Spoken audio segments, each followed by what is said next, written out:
My treatment has been tested on animals. We do animal testing to save lives of humans. The thing is, we are not giant rats. It's wrong, it's heartless. They can't speak up for themselves. I believe that the benefits to the human race outweigh what the animals need. This is Nick News with Linda Ellerbee. Animal rights or wrongs? Now from New York, here is Linda Ellerbee. True story number 1. A boy hands out leaflets in front of a store selling perfume that has been first tested on animals. He wants people to know that animals are being hurt, even killed, just so people can smell good. True story number 2.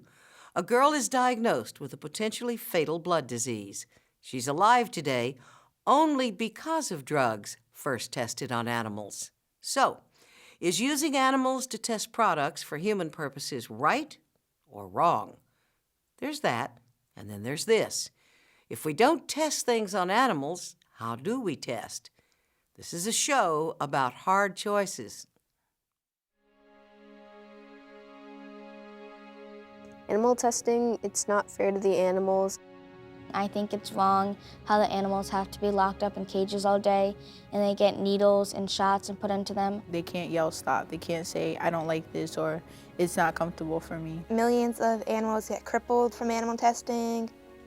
Yeah, it might help people, but all the animals you're killing. We are hurting the animals to the point where they die. It's not fair. Think of all the medicines we have, and if we didn't do animal research, all of that just goes away. Without treatment, I would probably have passed away. My name is Livia. I am 9 years old. I live in Raleigh, North Carolina. I was 6 years old, and I came off the school bus in September, and I wasn't feeling good. I had a high fever, and then the fever kept getting higher. They got me in an ambulance and drove me off to the hospital, and everyone was wearing a mask, so that kind of got me freaked out.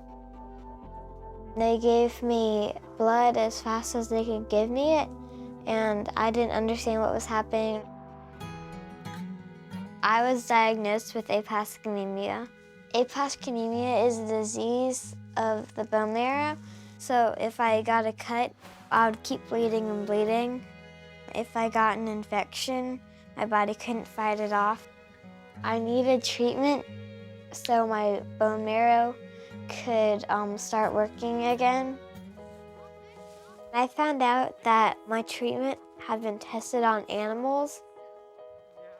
I feel very thankful for the animals that are going through animal testing. Without animal testing, they wouldn't know if the treatment would work. But that's a treatment, but it's not a cure. So it could still reoccur in my life. Hopefully one day there will be a cure for aplastic anemia.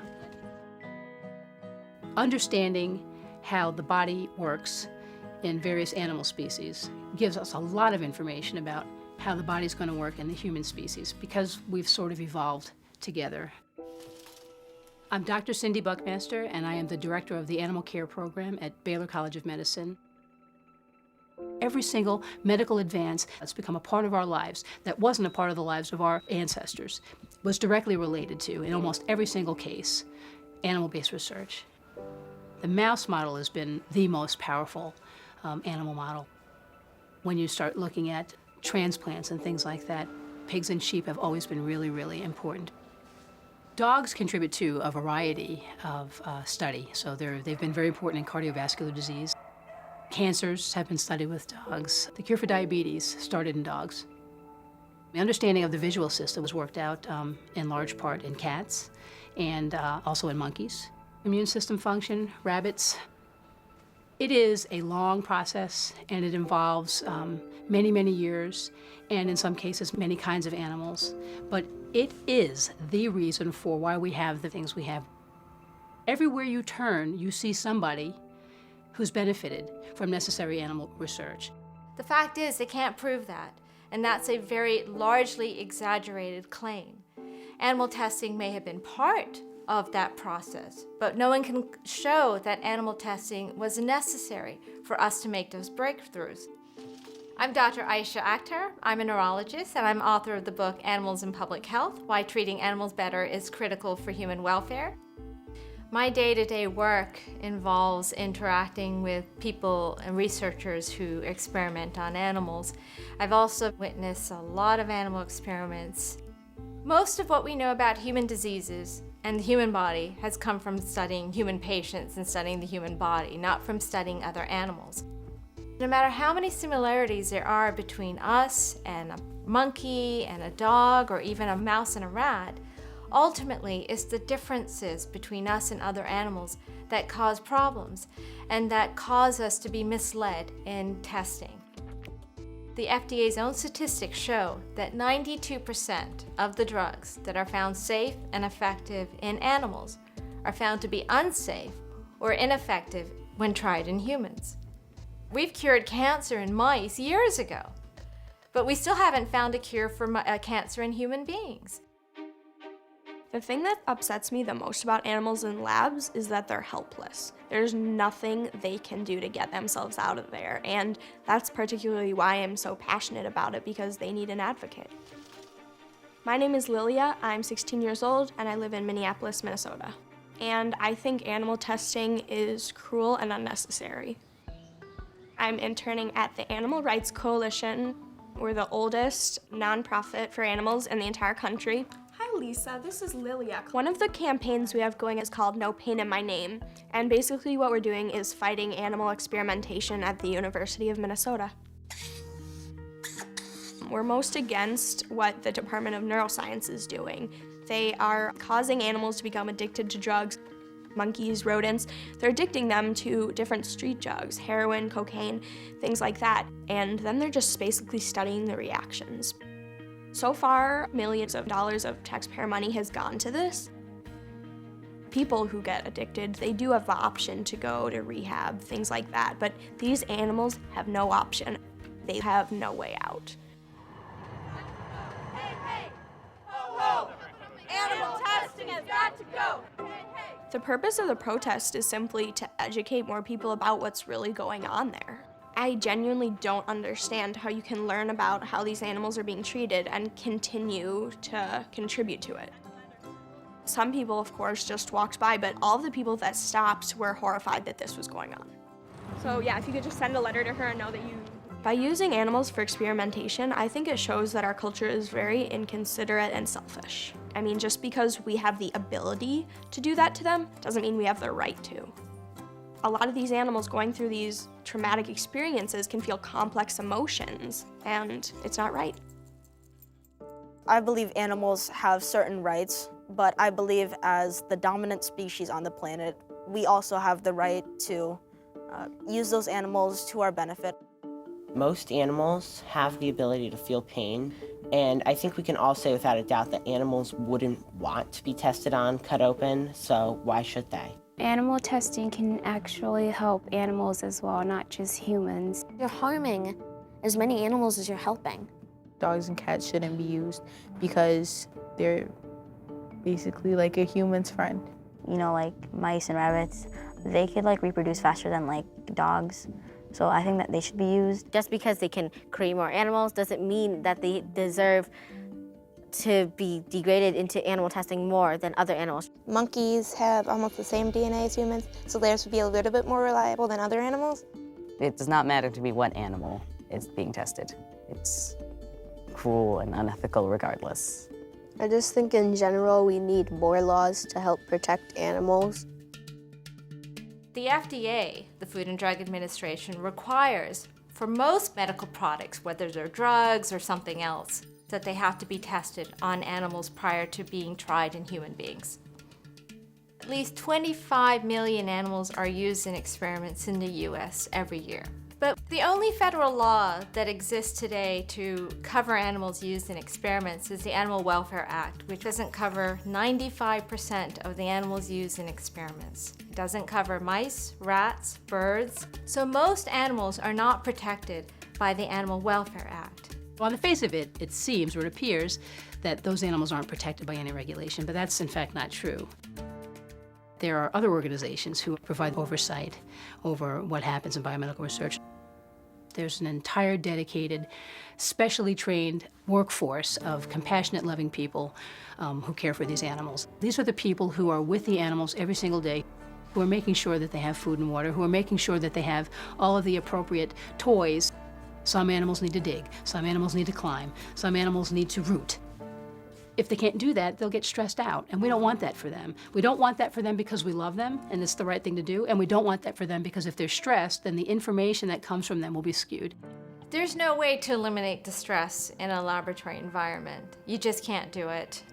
Ultimately, all universities, all laboratories, all experimenters can do whatever they want to do to animals in the name of research. It's not as though someone can just do whatever crazy thing they want to do. There has to be a very, very clear scientific justification for it.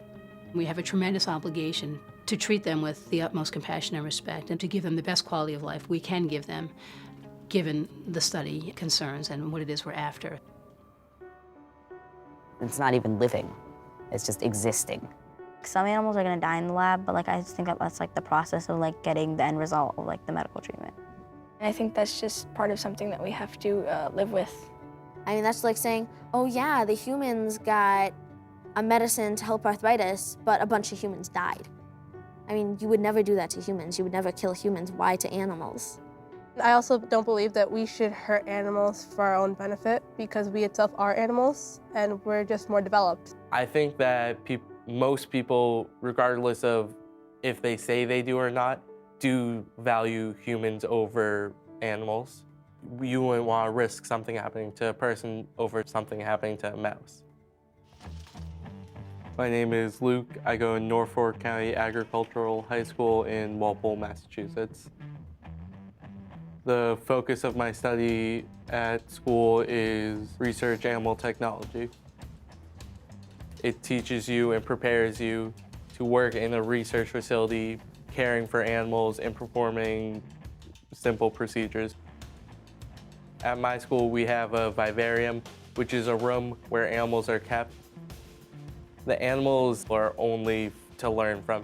There's no research actually conducted here. Some things that we do at school are we learn how to restrain animals properly.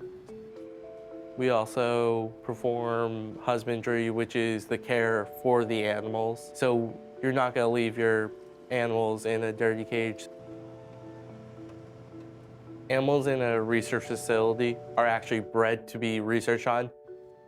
So that you would be able to order them from a supplier with the ailment that you would require for your study. So if you needed mice that were cancerous, you would be able to order mice that would become cancerous. So researchers would have to artificially create it inside of the animal, which is how we've been able to develop treatments for an assortment of diseases.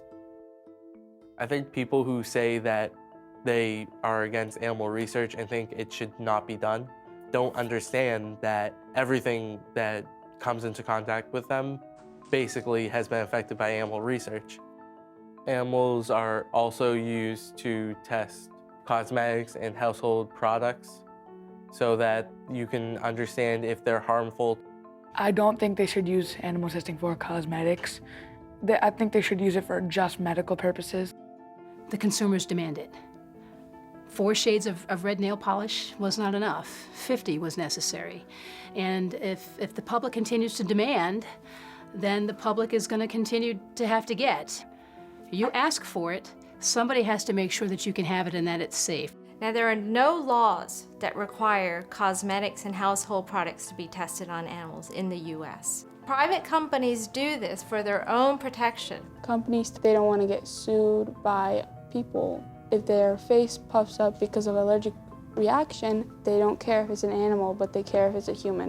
Other countries have banned the use of animal testing for cosmetic and household products. I do find it hypocritical that people are so against animal testing, but they use these products all the time.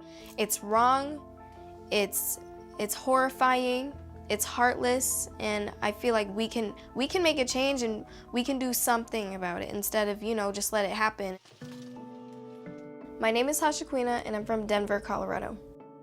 The types of products that are often tested on animals are basically, cleaning products like bleaches and detergents and facial products and, things that we put on our skin. Mascaras, lipsticks, eyeliners, eyeshadows, there's nail polishes, shampoos, conditioners. When it comes to rabbits, their eyes are forced open to test products to see if it's gonna affect your eye. Their eyes become really swollen. Sometimes they become blind. Mom! There's a lot of products available that are cruelty-free. What about the cruelty-free factor? Cruelty-free products are not tested on animals. There it is. Oh yeah, Cruelty-free. That's good. Yeah. You'll know if it's cruelty-free if it has a label of a bunny on it. If I'm not sure if any of the products that I like is tested on animals or not, then I'm gonna call the company and ask them if it's definitely cruelty-free. Sometimes I make my own lotion products.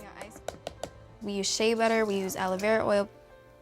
I made the decision to switch to cruelty-free products because number one is save animals' lives. Beautiful. And number two, when people avoid buying animal-tested products, then it gives the companies a message that we're not going to buy your products anymore because we know what you're doing to the animals. And if I don't participate in that, then I can make a difference. We need to share the world with every species and, figure out another way without harming any creatures. We have so many alternatives today to using animals, and we're finding that these alternatives are far better at predicting what's going to happen in humans than the animal tests. And there's a reason why that's the case. It's because these alternatives are using human cells and human tissues. We have these great cutting-edge techniques such as human organs on a chip. The organs are functioning on a microchip. They're functioning like a regular human organ. So a lung on a chip is breathing like a human lung. These are all fantastic inventions, and they are giving us pieces of information.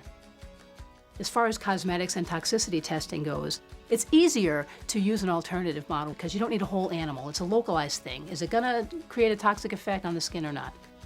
But as far as biomedical research, we don't have anything that will actually behave on every level like an intact living system. Animals may provide a whole living system, but they provide the wrong living system. We all love these animals. And I think it's true that we all wish that they weren't still necessary for biomedical progress. But for now, they are. In medical research, we're still using the same technology, the same tools that we've been using for hundreds of years. And what we need to be doing is moving into the cutting edge, into the new science.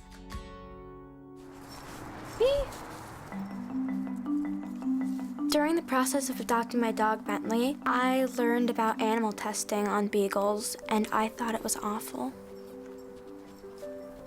Beagles are the dogs most often used in the laboratories because they're gentle and trusting. I just knew I needed to do something. I'm Kat, I'm 11 years old, and I live in Pasadena, California. I'd already been painting, so I decided that I'd use painting to help the Beagles.